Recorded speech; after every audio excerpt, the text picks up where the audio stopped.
Kër Djambari, c'est le nom dont porte le centre flambant neuf destiné à la prise en charge des invalides de l'armée. Construit au sein de l'hôpital militaire de Ouakam, le bâtiment R+1, doté de matériel de dernière génération, servira de relais pour faciliter la rééducation et la réinsertion du militaire en situation d'handicap. Kër Djambari va permettre d'assurer aux militaires une bonne prise en charge de la phase post-hospitalière et de convalescence en vue d'une récupération physique et psychologique optimale.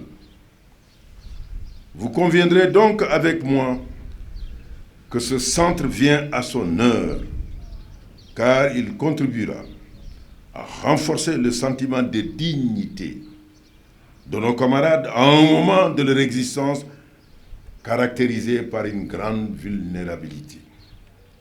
Aussi, je voudrais remercier l'ensemble des personnes et structures qui se sont engagées pour faire en sorte qu'ils puissent voir le jour, pour nous permettre de procéder à l'inauguration du centre 4 mois après que j'en ai fait l'annonce officielle lors de la journée de solidarité. Sur initiative du SEMGA et avec l'appui des autorités, le centre Kër Djambari est construit dans les locaux de l'ancien centre d'accueil de la FIM, Fondation des Invalides et Mutilés Militaires, avec une capacité de 25 chambres individuelles spécialement aménagées. Une mention particulière à la Fondation des Invalides et Mutilés Militaires, dont le président du Conseil a spontanément mis à la disposition leur bâtiment logé à HMO, nous permettant ainsi de gagner des délais inestimables pour la mise sur pied du centre. Ce projet qui vient combler un manque dans notre dispositif d'accompagnement de nos invalides a fait l'objet d'une adhésion immédiate du chef de l'État, qui, je tiens à le rappeler, a personnellement donné le nom de Kër Djambari à ce centre pour en souligner l'ancrage dans nos réalités.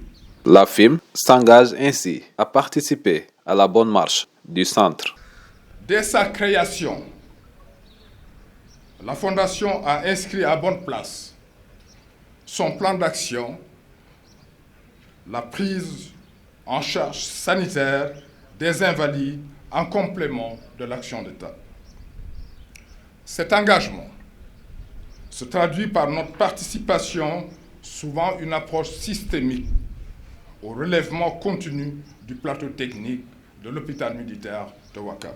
Le Conseil adresse ses vifs remerciements à tous les membres fondateurs, à ses partenaires et plus particulièrement à son Excellence, Monsieur le Président de la République. Venue assister à l'inauguration, la représentante du ministre de la Santé a aussi promis un accompagnement matériel, sans oublier l'espace bébé Djambar, une crèche qui va soulager les femmes militaires.